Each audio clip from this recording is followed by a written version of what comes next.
ഇതാണ് കറാമക്കാരുടെ സ്വന്തം കറാമ പാർക്ക്. കറാമയിലുള്ളവർക്ക് ഈ ഒരു സ്പോട്ടിൻ്റെ വൈബ് നല്ല രീതിയിൽ അറിയാം. ഇവിടെ ഇരുന്ന് കഴിഞ്ഞാൽ സമയം പോണത് തന്നെ അറിയില്ല കേട്ടോ. നാട്ടിലെവിടെയുള്ളൊരു ഫീലാണ് ഇതിൻ്റെ ഉള്ളിൽ ഇരുന്ന് കഴിഞ്ഞ് കഴിഞ്ഞാൽ.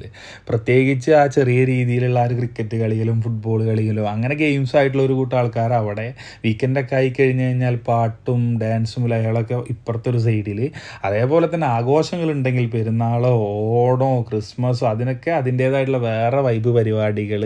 പിന്നെ മൊത്തത്തിലൊരു കിടിലൻ സ്പോട്ട്, ഒരു പ്രത്യേക വൈബ് തന്നെയാണ്. ഇതാ ആ കറാമ പാർക്കിൽ നിന്നുള്ള കിടിലൻ ഒരു വിഷ്വലാണ് നിങ്ങൾക്ക് കാണിച്ചു തരുന്നത് കേട്ടോ. കണ്ടില്ല, ഒരു സ്പോട്ട് നോക്കിയാൽ നിങ്ങൾ ദുബായിലെ തന്നെ മെയിൻ 2 അട്രാക്ഷങ്ങളായിട്ടുള്ള ദുബായ് ഫ്രെയിമും അതേപോലെ തന്നെ ബുർജ് ഖലീഫയും. പഴയ ദുബായും പുതിയ ദുബായും കാണാൻ പറ്റുന്ന ദുബായ് ഫ്രെയിമും ലോകത്തിലെ തന്നെ വലിയ കെട്ടിടങ്ങളിൽ ഒന്നായിട്ടുണ്ടായിരുന്ന ബുർജ് ഖലീഫയും. എങ്ങനെയുണ്ട്? സൂപ്പർ അല്ലേ?